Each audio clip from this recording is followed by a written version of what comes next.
So if you look at a CBS poll, I think it was CBS or ABC, I can't remember. Anyway, ABC poll, they came out. They're one of the few polls that did this. I call it an intensity poll, okay? Because most of these polls say who are you voting for, but they don't measure the intensity of that vote. And what this poll came out, it did an intensity poll, and it said that of the GOP base, 24% were locked in on Trump. Okay, he's my guy. That's it. No matter what, he's my guy. 49% were, well, I could go one way or the other. I'm not sure what I want to do. 27% were locked in against Trump. So there's the opportunity there, because what I've been saying about these numbers for Trump is because you call the average person at dinner time, a total stranger calls them on the phone, they go back up the phone, yeah, listen, I'm a pollster I'm talking to. Who do you want in the GOP primary? And they're like, well, Trump, I guess, because I don't know anybody else. Because I know Trump. Okay, yeah, the name Trump, it's a name recognition poll. So I say Trump, well, that puts his numbers up in the stratosphere. But of that 60% or 55%, how many of those people that are responding are intensely for Trump? So let me go to the According to that Bill, one let poll, me- only about real quick, 24%. because Real quick, guys. yeah, so the reason why I'm saying, this dynamic of the GOP, the base being for Trump was there are even in Florida itself, there are polls out there that show Trump beating DeSantis in Florida. I don't believe any of those polls. Okay. I don't believe any of those polls. Okay. Well, if I can, okay. Yeah, I just discount because here's the thing: the polls are all over. You have polls that are 15 and 20 points apart. You had two polls that came out. One had Biden up by 7. Another had Trump up by 6 or 7, and they're coming out on the same guys, day. guys, It's can like, I ask I'm you- sorry, can I ask you a you question? can't have polls that are Can 15 I points can apart. I ask you a question? And Trash, maybe you can take this one. I'm surprised whether you like Trump or not. Isn't there Trump fatigue yet? Again, moving away from There is a lot. that's what surprises me. I just feel like people are, whether he's innocent, guilty, there's a witch hunt against him, there isn't.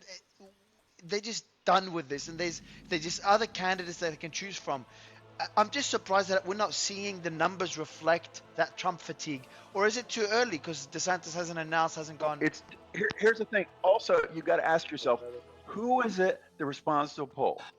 The person who responds to a poll is a person who takes a call from an unknown number at dinner time, talks to a total stranger about all their most personal thoughts for an entire hour. Bill, they have okay, because this poll takes a long time. There's a lot of questions. They have mobile polls now. Who is it that it's Bill? They have mobile polls. yeah, but it doesn't matter on the mobile phone. It doesn't matter mobile phone, whatever. But who is it that takes this poll? I have never been polled my entire life. I work in politics. I've never been polled. So who is it that's answering these polls? Okay. Is this really That's such a stupid argument. Okay, guys, hang on. The first time, One second. the first time a poll came out. Preston, did you say it was a stupid argument? Preston.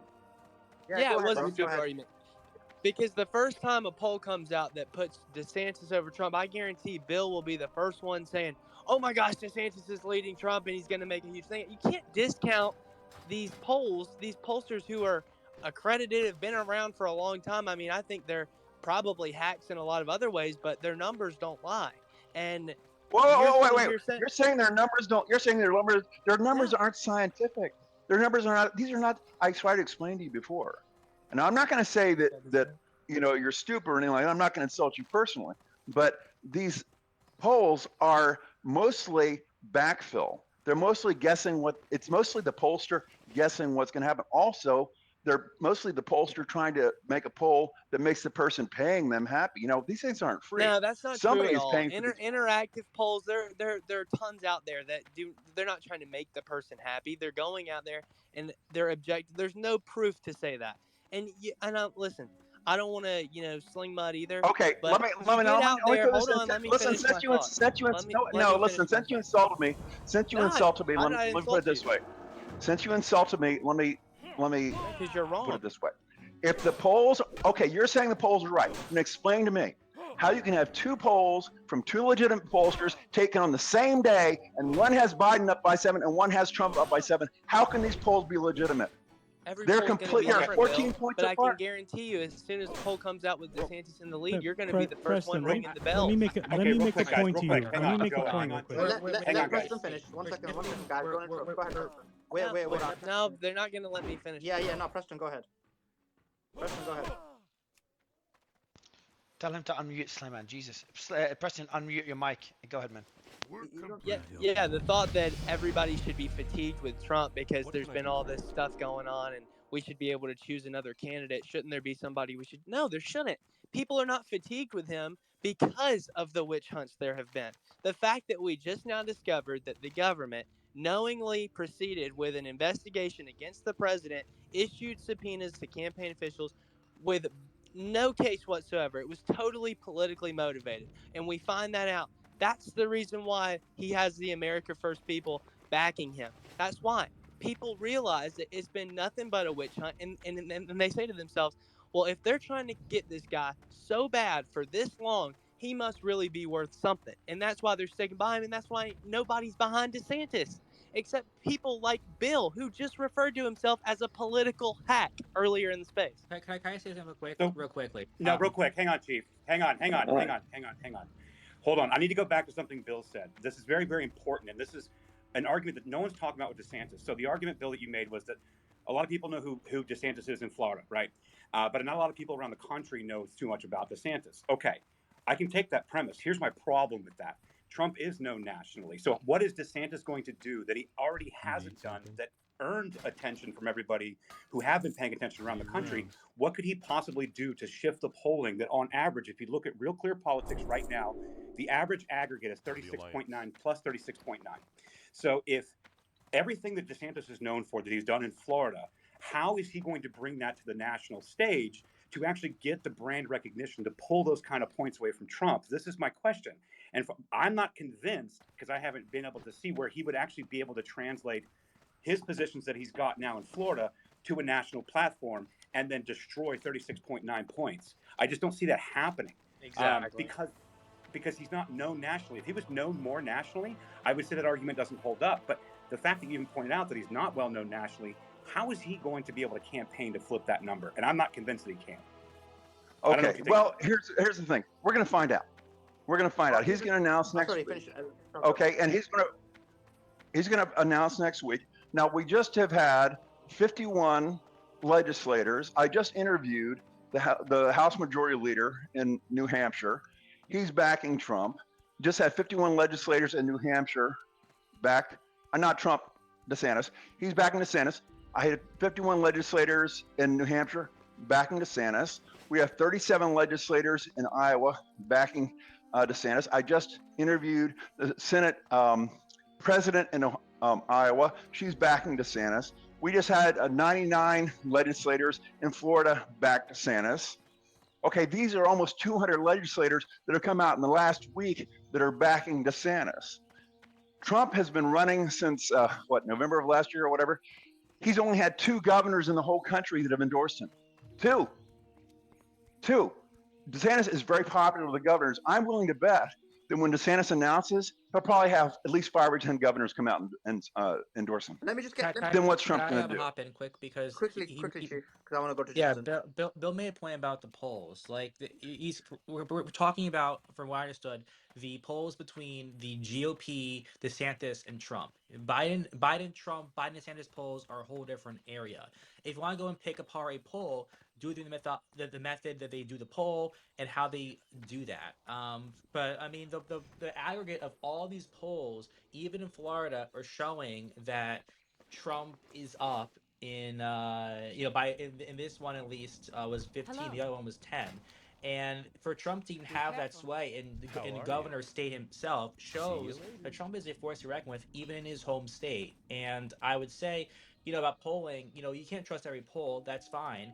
But when you have all these polls saying this, and the mythology is not too shabby for them, I gotta say that Trump is someone that is not gonna be easy to take down, and there'd be a lot of money that's gonna be burned to try taking him down for nothing. It's be a waste of money. On that, Chief, just it's not gonna be hard to take. It's not gonna be hard to take Trump down at all. One second, Bill. I want to go to Justin, and the reason for this is because Preston, I'll come to you because I know you'll want to come back on Justin because he's gonna back DeSantis up. Justin, Chief's talking about money. We're talking about the fact that there's a huge difference in polls. While still talking about polls, because I know this is your thing, you do this as a living. In addition to that, from what you said previously and from what I'm hearing, DeSantis is going to get a huge amount of money compared to Trump. I mean, correct me if I'm wrong and explain on it. So if that's the case, is that going to help to overturn the huge difference between the two?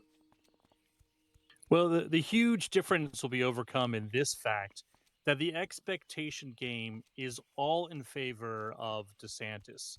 You can look back historically, I think at this point in the race, for example, and again, it's not at all a true comparison, but I think in 2012, the race that Romney eventually won, at this point in the race, Huckabee was up by double digits, right?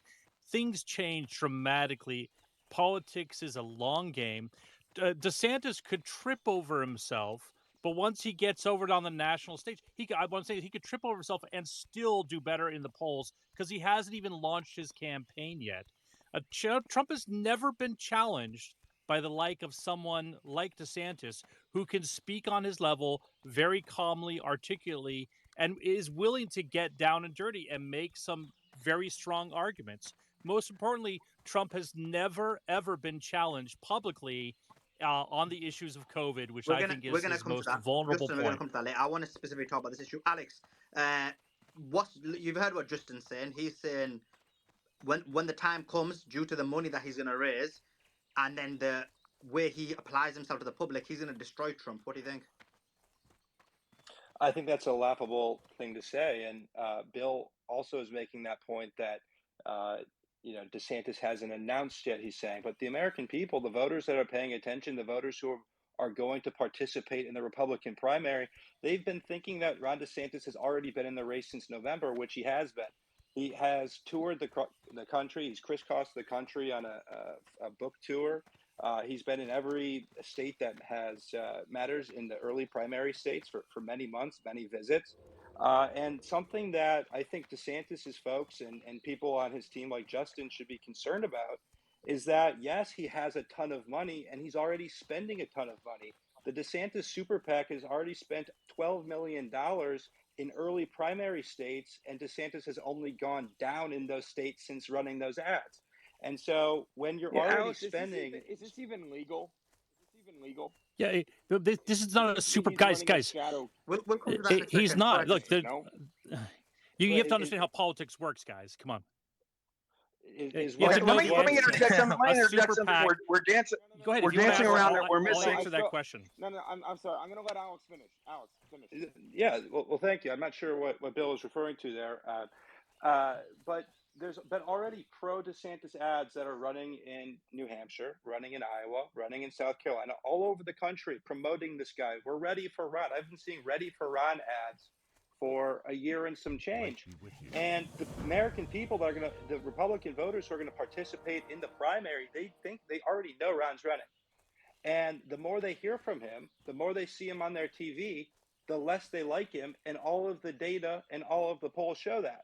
And so you can throw $100 million at the guy or behind the guy and see what happens, but you're going to get the same result. The guy doesn't have the it factor. I mean, if Tim Scott had the same astroturfing campaign apparatus that DeSantis has, everybody's going to be talking about Tim Scott the same way. DeSantis is a fine governor, but he is not a generational political talent like Team DeSantis makes him out to be online. He's good at viral moments on social media that are amplified artificially by his team. But when you put him in front of somebody in New Hampshire, he had a terrible visit in New Hampshire today. And I see Jason Osborne in here. I think he made a big mistake in supporting DeSantis. And Jason, I wish you would spend less time campaigning with DeSantis and more time focused on passing the Parental Bill of Rights in your state. You have a super majority in the state legislature, and you can get that done because you're playing patty cake with the campaign trail and DeSantis. But, he's doing terribly, and they're spending money already. And so if I'm DeSantis, I'm worried. And from my understanding, DeSantis is already shrinking the map. He's only focused on New Hampshire and Iowa at the moment because he knows if he can't get through one of those states, he's absolutely finished. Let me go to Jason. Jason, defend yourself, bro. He's saying that you made a mistake. You shouldn't have supported DeSantis. Jason, you need to unmute your mic. It's bottom left. I think Jason might be agreeing with you, Alex. Yeah, no, I just. Let's just. Is Jason? Okay, sorry. Go ahead. If Jason comments, I saw something today. New Hampshire has a super majority in the legislature. Super majority. There's like 400 members, and Republicans dominate it. And Jason is the leader, and he couldn't even get the parental bill of rights passed. But then he's out there campaigning with DeSantis because of all these different agenda items or what. And you think he's going to be able to deliver the state when he can't even deliver the parental bill of rights for? Look, you obviously don't know what the fuck you're talking about there, man, because we do not have a supermajority of the legislature. We have an evenly split legislature with 200 Republicans and 200 Democrats, plus or minus, and on any given day, you don't know who's going to be in the majority. So and yesterday, we happened to be in the minority, and that Parents' Bill of Rights was not necessarily popular among everybody in the Republican Party, and so that's why, to Bill's point, I don't think something like that done. Well, to Bill's point, like I think your endorsement, honestly, probably doesn't need much. Watching how you couldn't even get 200 Republicans to vote for a parental bill of rights, which is common sense legislation, in my opinion. And so, I think President. Well, I'll tell you what. How about you read the bill for yourself and then make that determination? And I think if you did, you would find that it wasn't that great, and it wasn't nearly as good as what they passed in Florida. So if I had a winning candidate on my ticket at the top, I'd be able to get more legislators elected into the state house, and I'd be able to get more done, which is exactly why I'm supporting Ron DeSantis and not your candidate. Well, Jason, somebody who I have a lot of respect for when it comes to education issues is named Ryan Girdusky, and he was absolutely astonished when you guys couldn't get that bill passed. And so, Bill wants to make your endorsement out to be something that's going to be game changer in the state of New Hampshire, where, quite frankly, I don't think it's going to mean much. Hey, I wonder who Ryan is going to support in the primary. Do you know, Alex? I do know that, and Ryan. Well, I don't know if I know that for certain, but I think Ryan is Ryan is an interesting guy. He's a good friend of mine. I'll let him speak for himself on that. Sure, I will too. Just a note there. Yeah, let me throw something in, guys, that we've kind of gotten away from the point here. Is that Alex wants to make the assumption that in May of 2023, that these polls are coming in, that these are locked-in voters. Trump's got that 50, he's got that 55%, he's got that 60%, and they are locked in. These people are sold on goddamn Donald Trump. But they're not. They're not. A portion of those are sold on Trump, and there are a lot of people that are kind of like, well, Trump's the name I recognize. Okay, Trump. And I could go either way. I could go Trump, I could go DeSantis. I'm not absolutely sure. And here's the thing. I said about fundraising. Rallies are very expensive. Do you realize that a rally in a major arena can cost over $2 million for one rally? Trump used to do arena rallies. Now he's having rallies at the DoubleTree Inn. Now he's having rallies on airport tarmacs. Now he's having rallies in open fields in Iowa. He's not having the turnout that he did before. So that's what I'm saying is you're not seeing the energy and the intensity on the ground. So you're saying now, right, Bill? You're saying now. He did these airport tarmac. You say tarmac. They're usually in hangars at airports because this was on a tarmac that he did in Waco, Texas. No. Listen, it makes sense. It's economically smart, right? Is that not an argument? Does that not make sense for Trump to do? Yeah, but Nick, I think the other argument Bill's making. I think Trump is hurting. My guess is that Trump is hurting for money right now because he's got huge legal bills. He is taking money from his super PAC that people send for his campaign and using it to spend legal bills. That's a matter of fact. Bill, okay, he's hurting for money. He's not putting the people in the seats. Let Alex come back on. Yeah, let's let Alex go. Alex. Bill, where is Ron DeSantis doing rallies? Ron DeSantis isn't a candidate yet. No, he had rallies. He isn't running for president yet. He had rallies though. Where is he? Is that not the point? Who's showing up? How many people are showing up to see him on his book tour? He's booking every venue. He's completely booking every venue that he goes to. But not a. That's not every venue he goes to. He's selling out. So a couple things here. Don't tell me that's not true. I know that. He's selling out every venue that he goes to. He goes to a venue that has got 1,000 seats. He sells out 1,000 seats. He goes to one that has 200 seats. He sells out 200 seats. You made the point, though, that Trump's not selling out these massive, arenas, and DeSantis doesn't really compare. Correct. Even if your point, I don't think it's true, or entirely accurate. But even if everything was correct, DeSantis isn't really holding any rallies and arenas, right? No, Chief, his point is a financial one. Like, guys, just so we understand how these entities operate, right? There are several PACs that are supporting DeSantis. They are independent super PACs. They cannot coordinate with the campaign. The campaign doesn't exist yet, but we have Ready for Ron, which is